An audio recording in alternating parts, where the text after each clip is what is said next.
আওয়ামী লীগের লক্ষাধিক নেতাকর্মী দিল্লি থেকে ষড়যন্ত্র করছে বললেন মাহফুজ। এদিকে চীন সফর অন্তর্বর্তী সরকারের বড় সাফল্য বলছেন মির্জা ফখরুল। লন্ডনে ঈদের জামাতে প্রকাশ্যে দেখা গেল হাসান মাহমুদকে। এবং সর্বশেষ জানাবো, ঢাকায় অপরাধ, ছিনতাইকারীদের হাতে খুন হওয়া দুজনের পরিবার দিশেহারা। শুনছিলেন সংবাদ শিরোনাম, এবারে বিস্তারিত। আওয়ামী লীগের লক্ষাধিক নেতাকর্মী দিল্লি থেকে ষড়যন্ত্র করছে বললেন মাহফুজ। শেখ হাসিনা সহ আওয়ামী লীগের 1 লাখের বেশি নেতাকর্মী দিল্লি থেকে দেশের বিরুদ্ধে ষড়যন্ত্র করছে বলে মন্তব্য করেছেন তথ্য ও সম্প্রচার উপদেষ্টা মাহফুজ আলম। মাহফুজ আলম বলেন, বিগত সরকারের সময় গুম খুন রাজনৈতিক সিদ্ধান্তে হয়েছিল।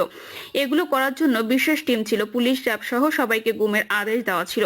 তথ্য উপদেষ্টা বলেন, গোটা দেশে আয়নাঘরের অস্তিত্ব ছিল, অসংখ্য মানুষ গুমের শিকার হয়েছে। বিরোধী মতের অনেক মানুষকে গুম করে ভারতের জেলে পাচার করা হতো। মাহফুজ বলেন, গুমের সঠিক কোনো হিসাব নেই, তবে পররাষ্ট্র মন্ত্রণালয়ের সহায়তায় তালিকা করা হচ্ছে। বিএনপি জামায়াত সহ ভিন্ন মতাদর্শের সবাই শেখ হাসিনার ভিকটিম ছিল। আওয়ামী লীগ নেতাকর্মীরা ভারতে অবস্থান করছে উল্লেখ করে তিনি বলেন, শেখ হাসিনা এখনো ভারতে বসে চক্রান্ত করছে। আওয়ামী লীগ দল ছিল না, তারা ছিল মাফিয়া, তাদেরকে কোনোদিন রাজনৈতিকভাবে দাঁড়াতে দেব না। চীন সফর অন্তর্বর্তী সরকারের বড় সাফল্য বলছেন মির্জা ফখরুল। বিএনপি মহাসচিব মির্জা ফখরুল ইসলাম আলমগীর বলেছেন, চীন সফর অন্তর্বর্তী সরকারের ইতিবাচক ও বড় একটি সাফল্য। এর আগে আওয়ামী লীগ সরকারের আমলে একতরফাভাবে চীনের একটি দলের সঙ্গে সম্পর্ক গড়ে উঠেছিল, তবে সরকারের পরিবর্তনের সঙ্গে সঙ্গে চীন তাদের কৌশল বদলেছে এবং সব রাজনৈতিক দলের সঙ্গে আলোচনা করেছে। মির্জা ফখরুল বলেন, চীন অত্যন্ত সমৃদ্ধশালী একটি দেশ এবং অর্থনীতির দিক থেকে বিশ্বে দ্বিতীয়। বাংলাদেশের সঙ্গে চীনের বিনিয়োগও অনেক বেশি। চীন প্রতিশ্রুতি দিয়েছে ভবিষ্যতে বাংলাদেশের উন্নয়নে প্রয়োজনীয় বিনিয়োগ করবে, এটি নিঃসন্দেহে আমাদের জন্য আশাব্যঞ্জক।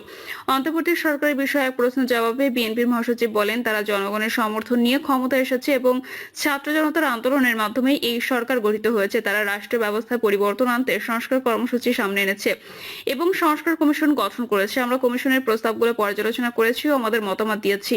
ভবিষ্যতে তারা আমাদের সঙ্গে এবং অন্যান্য রাজনৈতিক দলের সঙ্গে বসবে। নির্বাচন প্রসঙ্গে তিনি বলেন, আমাদের প্রধান উপদেষ্টা বলেছেন ডিসেম্বরের মধ্যে নির্বাচন অনুষ্ঠিত হবে। ঠাকুরগাঁওয়ে ঈদ উদযাপন প্রসঙ্গে মির্জা ফখরুল বলেন, আমার খুব ইচ্ছে ছিল এবার ঈদ ঠাকুরগাঁওয়ে করার। অসুস্থতার কারণে আজ এসেছি, কাল ঢাকায় ফিরে যাব। 6 এপ্রিল চিকিৎসার জন্য দেশের বাইরে যাচ্ছি।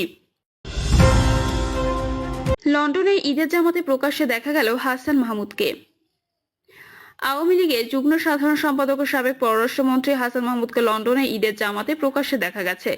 স্থানীয় সময় রোববার লন্ডনের গ্যাংস হিল এলাকার আল কালাম মসজিদে ঈদের নামাজ আদায় করেন তিনি। ছাত্র জনতার অভ্যুত্থানে 5ই আগস্ট আওয়ামী লীগ সরকারের পতনের পর প্রকাশ্যে দেখা যায়নি হাসান মাহমুদকে। তিনি দেশে নেই এমন গুঞ্জন ছিল। এবার লন্ডনে ঈদের নামাজ শেষে পরিচিতদের সঙ্গে কুশল বিনিময় করেন তিনি। এর কয়েকটি ছবি সামাজিক যোগাযোগ মাধ্যমে ছড়িয়ে পড়েছে। সামাজিক যোগাযোগ মাধ্যমে ছড়িয়ে পড়া দুটি ছবির একটিতে যুক্তরাজ্য আওয়ামী লীগের সাধারণ সম্পাদক সৈয়দ ফারুকের সঙ্গে কোলাকুলি করতে দেখা যায় হাসান মাহমুদকে। আরেকটি ছবিতে হাসান মাহমুদের সঙ্গে সাংবাদিক সৈয়দ আনাস পাশার ছেলে ও আইটিভি সাংবাদিক মাহাথির পাশাকে দেখা গেছে। ছবিতে আরো 2 কিশোরকে দেখা গেছে। ওই 2 কিশোরের পরিচয় সম্পর্কে সাংবাদিক সৈয়দ আনাস পাশা প্রথম আলোকে বলেছেন, ছবিতে হাসান মাহমুদের ডান পাশে দুজনের একজন খুব সম্ভবত ওনার ছেলে এবং অপরজন ভাতিজা। হাসান মাহমুদ বেলজিয়ামে থাকেন জানিয়ে আনাস পাশা বলেন, লন্ডনে পড়ালেখারত ছেলের সঙ্গে ঈদ করতে তিনি লন্ডনে এসেছেন। সৈয়দ আনাস পাশা বলেন, যুক্তরাজ্য আওয়ামী লীগের সাধারণ সম্পাদক সৈয়দ ফারুক সম্পর্কে আমার চাচা এবং লন্ডনে আমরা একই এলাকায় বাস করি। নামাজ শেষে তিনি হাসান মাহমুদের সঙ্গে আমাদের পরিচয় করিয়ে দেন। এ বিষয়ে কথা বলতে যুক্তরাজ্য আওয়ামী লীগের সাধারণ সম্পাদক সৈয়দ ফারুকের সঙ্গে মুঠোফোনে যোগাযোগের চেষ্টা করা হলে তিনি ফোন রিসিভ করেননি। ঢাকায় অপরাধ, ছিনতাইকারীদের হাতে খুন হওয়া দুজনের পরিবার দিশাহারা। জীবিকার তাগিদে পিরোজপুরে তরুণ কাউসার ঢাকায় এসে একটি কারখানায় কাজ নেন। ভাগ্যে চাকা ঘোরাতে দিনরাত পরিশ্রম করেছিলেন তিনি। মাস শেষে যে আয় হতো সেটার একটু অংশ তিনি গ্রামে মা বাবার কাছে পাঠাতেন। সেই কাউসার গত 7ই ফেব্রুয়ারি ঢাকা যাত্রাবাড়ি এলাকায় ছিনতাইকারীদের হাতে খুন হন। অন্যদিকে পটুয়াখালীর যুবক সুমন কুমার পাল স্ত্রী আর 2 সন্তান নিয়ে থাকতেন রাজধানীর দক্ষিণখান এলাকায়। তিনি সেখানে একটি ফার্মেসি চালাতেন। ভালোই চলছিল তার সংসার। গত 15ই ফেব্রুয়ারি সংঘবদ্ধ ছিনতাইকারী দল তার দোকানে এসে হামলা করে, হাতুড়ি দিয়ে পিটিয়ে সুমনকে হত্যা করে চলে যায়। সুমনের মৃত্যুর পর দিশেহারা হয়ে পড়েছে তার পরিবার। কেন আমার ভাইকে খুন করলো? পিরোজপুরের হতদরিদ্র পরিবারে জন্ম কাউসারের। তারা দুই ভাই ও দুই বোন। কৃষক বাবাকে আর্থিকভাবে সহযোগিতা করার জন্য কাউসার ও তার ভাই কায়ুম কয়েক বছর আগে ঢাকায় আসেন। কাউসার থাকতেন যাত্রাবাড়ি এলাকায়। তিনি সেখানকার একটি মশার কয়েলের কারখানায় চাকরি করতেন। গত 7 ফেব্রুয়ারি রাত 8টা 15 মিনিটের দিকে কারখানায় কাজ শেষ করে এক সহকর্মীর সঙ্গে বাইরে বের হন। হঠাৎ দুই ছিনতাইকারী তাদের গতিরোধ করেন। এক ছিনতাইকারী কাউসারের গলায় ধারালো চাকু ধরে মুঠোফোন দেওয়ার জন্য হুমকি দিতে থাকেন। এক পর্যায়ে ছিনতাইকারীরা কাউসারের বুকে ছুরিকাঘাত করেন। তখন ছিনতাইকারীরা তার এবং তার সহকর্মীর মুঠোফোন নিয়ে চলে যান। এ সময় কাউসার লুটিয়ে পড়লে স্থানীয়রা সঙ্গে সঙ্গে তাকে ঢাকা মেডিকেল কলেজ হাসপাতালে নিয়ে যান। রাত 9টার পর কর্তব্যরত চিকিৎসক তাকে মৃত ঘোষণা করেন। কাউসারের ভাই কায়ুম বলেন, আমার ভাইয়ের কিন্তু কোনো শত্রু ছিল না, একদম খেটে খাওয়া মানুষ আমার ভাই, কেন আমার ভাইকে খুন করলো? আমার আব্বা অনেক কষ্ট করে আমাদের বড় করে তুলেছেন। আমরা যখন বড় হই তখন দুই ভাই প্রতিজ্ঞা করি আমরা আব্বাকে সহযোগিতা করব, কিন্তু আমার ভাইকে ছিনতাইকারীরা নৃশংসভাবে খুন করলো। কায়ুম জানান, ঢাকায় আসার পর ঈদের সময় তারা দুই ভাই একসঙ্গে বাড়িতে যেতেন। ঈদের আগে যে বেতন ভাতা পেতেন তা দিয়ে মা বাবার জন্য শাড়ি লুঙ্গি কিনতেন। এবার কেবল ব্যতিক্রম, ভাইকে ছাড়া তাকে ঈদের সময় গ্রামের বাড়িতে ফিরতে হলো। ছোট ভাইয়ের কথা বলতে গিয়ে আবেগতাড়িত হয়ে পড়েন কায়ুম। তিনি বলেন, আমার ভাইকে যারা হত্যা করলো তাদের কঠিন শাস্তি দিতে হবে। মামলার কাগজপত্রের তথ্য অনুযায়ী কাউসার হত্যা মামলায় পুলিশ আনিসুর রহমান নামের এক আসামিকে গ্রেপ্তার করেছে। পুলিশ আদালতকে বলেছে, আনিসুরের নির্দিষ্ট পেশা নেই, চুরি, ছিনতাই, মাদক ব্যবসা করাই তার একমাত্র পেশা। সুমন কুমার পাল স্ত্রী আর দুই ছেলেকে নিয়ে রাজধানীর দক্ষিণখান এলাকায় বসবাস করতেন। সুমনের বড় ছেলের নাম সুজয় কুমার পাল ও ছোট ছেলের নাম দুর্জয় কুমার পাল। ফার্মেসিতে যাওয়ার আগে ছোট ছেলে দুর্জয়কে আদর করে বের হতেন সুমন কুমার। আবার দোকান থেকে মধ্যরাতে ফিরে দুই ছেলেকে আদর করে ঘুমাতেন। রোজকার মতো গত 15 ফেব্রুয়ারি সকাল 9টার সময় দোকানের উদ্দেশ্যে বাসা থেকে রওনা হন তিনি। বেলা 11:30 পর্যন্ত তিনি দোকানে কেনাবেচা করেন। হঠাৎ দুই ব্যক্তি সুমনের দোকানের সামনে আসেন। কোনো কিছু না বলে দোকানের ক্যাশ থেকে টাকা লুট শুরু করেন তারা।